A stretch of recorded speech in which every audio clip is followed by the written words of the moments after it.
क्या आपने कभी सोचा है क्यों हम में से ज्यादातर लोग हर वक्त किसी ना किसी चिंता में डूबे रहते हैं?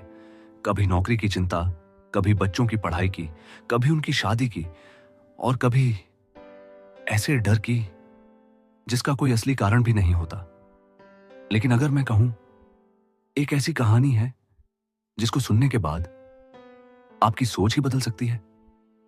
एक छोटे से गांव में लोग सुबह से शाम तक काम में जुटे रहते थे, लेकिन चेहरे पर हमेशा वही लकीरें, थकान, परेशानी और चिंता। किसी को फसल का डर, किसी को पैसों की फिक्र, किसी को बच्चों के कॉलेज का तनाव और किसी को उनकी शादी की उलझने। पर उस भीड़ में एक आदमी ऐसा भी था जिसके चेहरे पर हमेशा एक गहरी, सच्ची मुस्कान रहती थी। ना वो परेशान होता, ना किसी बात का बोझ ढोता। दुकान पर ज्यादा बिक्री हो या बिल्कुल ना हो, बारिश हो या सूखा, वो बस अपना काम करता और प्रभु के गुण गाता। गांव वाले अक्सर पूछते, अरे भाई, तुझे चिंता क्यों नहीं होती? वो बस हंसकर कह देता, सब प्रभु की मर्जी है। जन्माष्टमी आने वाली थी। पूरा गांव सज रहा था। रंग बिरंगी झालरें, महिलाएं फूल माला पिरो रही थीं। बच्चे राधा कृष्ण बनकर नाचने की तैयारी कर रहे थे। ढोल, बांसुरी और भजन की गूंज हवा में तैर रही थी। लेकिन इस खुशी के बीच भी लोगों के दिलों में चिंता की धुंध छाई हुई थी। कोई फसल के दाम सोच रहा था, कोई बेटी की शादी का खर्च, और वो आदमी मंदिर के कोने में बैठा दीपक जला रहा था, कान्हा जी की मूर्ति के सामने, मानो दुनिया की हर उलझनों से दूर।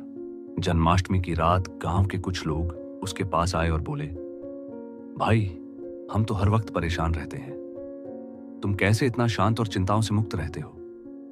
वो मुस्कुराया और धीरे से बोला, क्योंकि मैंने समझ लिया है, चिंता करने से ना कल बदलता है ना आज सुधरता है।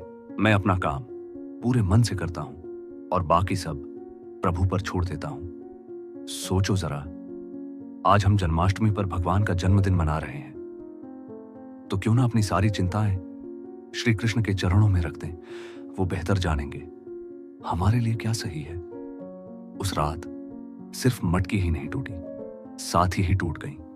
लोगों के दिलों में जमा सारी चिंताएं भी, और उनकी जगह एक गहरा विश्वास आ गया कि जो होगा अच्छा होगा।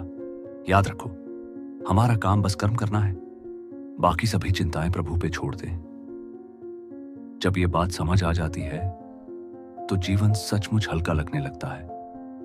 अगर ये कहानी आपके दिल को छू गई तो इस चैनल को सब्सक्राइब जरूर करें, क्योंकि अगली कहानी शायद आपके जीवन को भी अंदर से बदल दे। राधे राधे।